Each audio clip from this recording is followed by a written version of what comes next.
Hello, so today we're going to be talking about Encino Motors LLC versus Navarro. Called Encino Motor Cars against Navarro. And I'm going to try to take this extraordinarily boring case and make it somewhat interesting for you. So Mr. Ross has explained the FLSA overtime exemption for any salesman, partsman, or mechanic primarily engaged in selling or servicing automobiles. The law also exempts service coordinators, which is the primary dispute between both parties. The plain language and structure is left ambiguous, and both parties feel that it could be interpreted either way. The question is whether service advisors who work at car dealerships are entitled to overtime under the Fair Labor Standards Act. And there's about 100,000 of these service advisors around the country. So what do? You know, when you take your car in, you got something wrong, the person you're going to be talking to right away is your service advisor. You tell them your story, they'll look at your car, they'll recommend maybe some parts that need to be changed or something needs to be fixed. And so they're selling you the service to get your car fixed. Now, back in 1966, Congress decided that they're going to carve out a little exception for car dealerships so they do not have to pay overtime to certain employees. And here's the definition, in quotes: any salesman, partsman, or mechanic primarily engaged in selling or servicing automobiles. Okay. So that's the question before the courts, whether these service advisors fit that definition. A little more background on the case. A group of 5 individuals employed as service advisors, collectively known as Navarro, at Encino Motor Cars, filed suit against Encino for violating the Fair Labor Standards Act by, among other things, failing to pay them overtime wages. Initially, the court dismissed the claim because it concluded that service advisors fell within an exemption to the overtime requirement. After a few battles within the lower level courts between Encino and Navarro in favor of Navarro, Encino petitioned to get a review of the case in the higher level court, which was approved by the Supreme Court, and that's essentially how the case ended up in higher level court.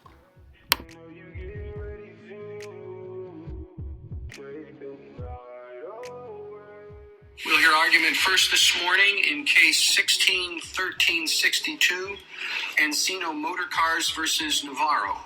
Mr. Clement.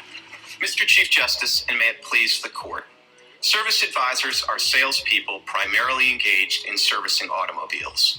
Service advisors are plainly salespeople, and what they sell and what they are primarily engaged in is the servicing of automobiles.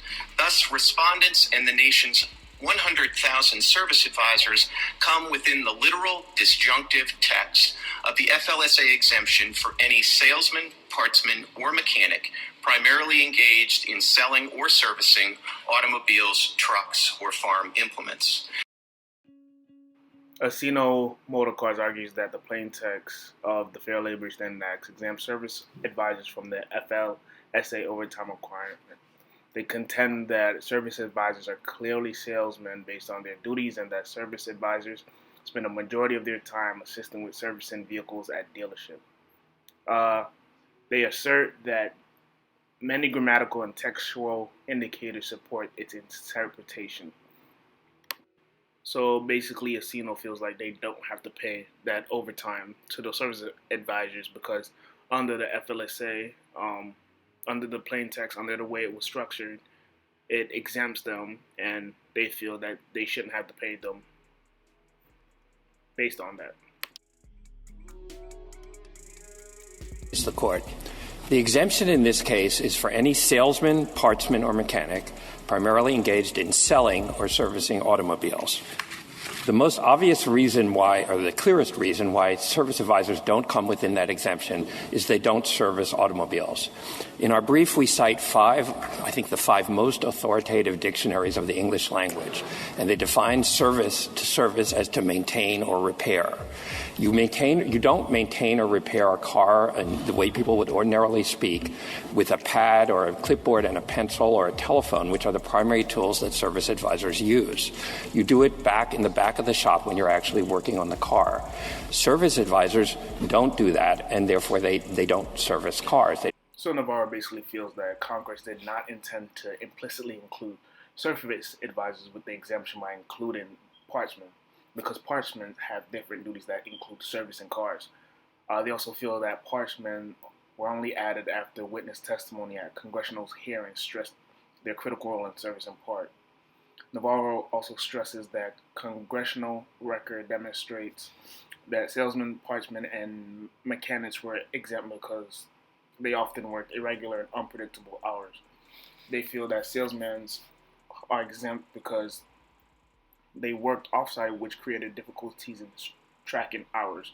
Navarro asserts that neither rationale is applicable to service advisors because they work regular hours on site.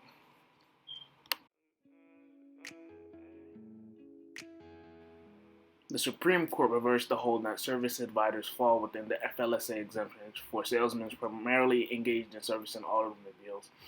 The court concluded that a service advisor is obviously a salesman and that service advisors are also primarily engaged in servicing automobiles.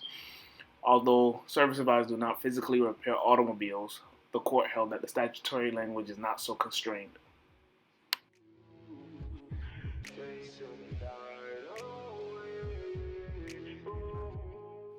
I think this is an important case for HR professionals because it's a good example of how a clearly defined job description, duties, or responsibilities can limit the possibility of a law being violated or claims being brought against you. I think in the long run, a lot of the businesses within this industry, such as the one mentioned in this case, may have to evaluate that position and really consider what the service advisor position really does, just so they won't run into problems like these down the line.